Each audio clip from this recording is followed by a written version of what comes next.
Hi everyone, my name is Dirk van der Beekrom and I'm a student at Eindhoven University of Technology and I'm currently following the Master Science and Technology of Nuclear Fusion. Fusion energy is an incredibly exciting source of energy. There is abundant fuel, it is clean and it is inherently safe. Most people have heard of nuclear fusion, but very few know what it really is. So in my talk, I will try to explain what fusion is and how we can get energy from it. So, what is nuclear fusion? In nuclear fusion, two light atoms combine to produce a heavier one.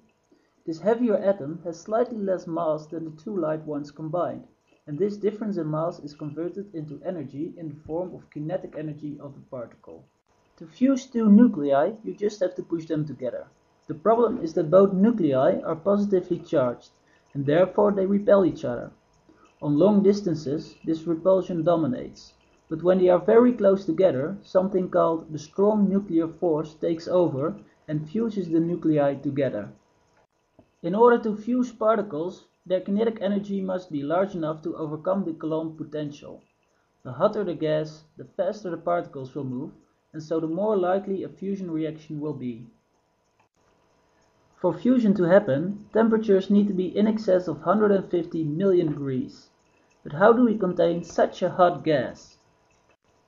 At these temperatures, all atoms are fully ionized so that their electron is stripped from their positively charged nucleus. This state is called a plasma. By applying a magnetic field, moving charges will feel a force perpendicular to both the field and the particle motion, called the Lorentz force. Because this force is always perpendicular to the direction of motion, it will cause the particle to gyrate in the magnetic field, and hence it will not be able to leave the magnetic field.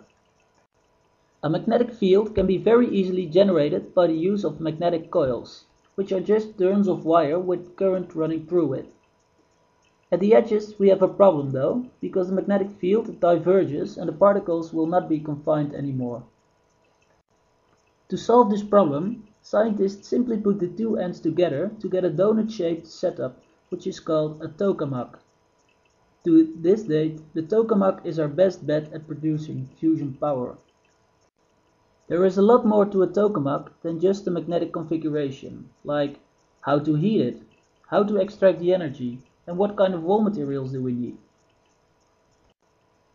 In my talk, Should I Be Selected?, I will try to address these issues in the same simple and intuitive way as presented in this video, so that at the end of the talk everybody will know how we can use nuclear fusion to power the future.